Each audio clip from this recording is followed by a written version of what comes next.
Alright, I told you all that I would be posting a video blog to explain what had happened yesterday, and what continues to happen, what I've been going through forever. As you can tell, I'm sitting in my mom's house. It's empty. There's nobody here. The dogs are here. There's nobody living here.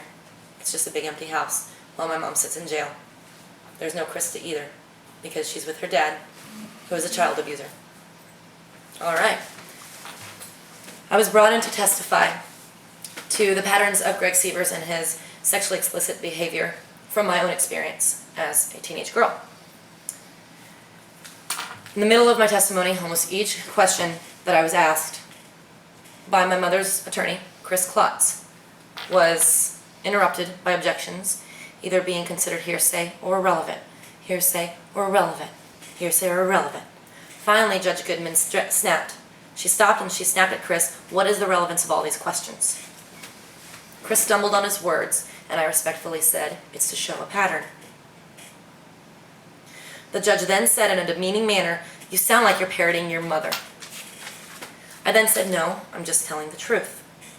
She then got flustered, threw her arms up, and said, "I've heard enough. I'm granting full custody to Mr. Sievers." Anyway, my mother had not yet testified. Goodman had no idea as to what her testimony would be.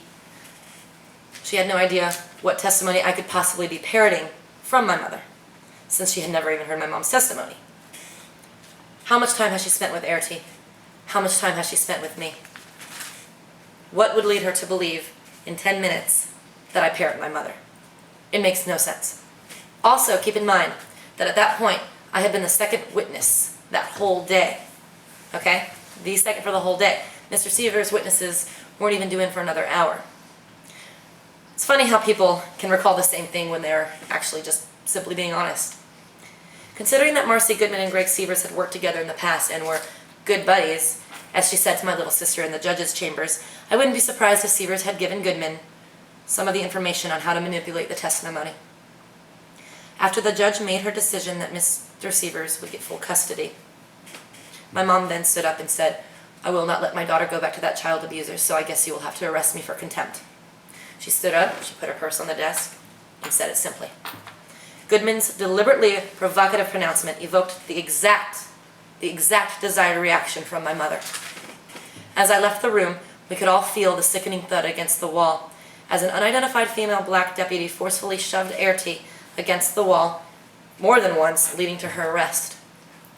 Not wanting Krista to witness the violent arrest of her mother, I took her to go get ice cream during the lunch break. It was then that I was notified that there was a pending Amber Alert that was to be issued if I didn't return back to the courthouse with her. Anyway, stay tuned tomorrow to find out what Marcy Goodman thinks of you.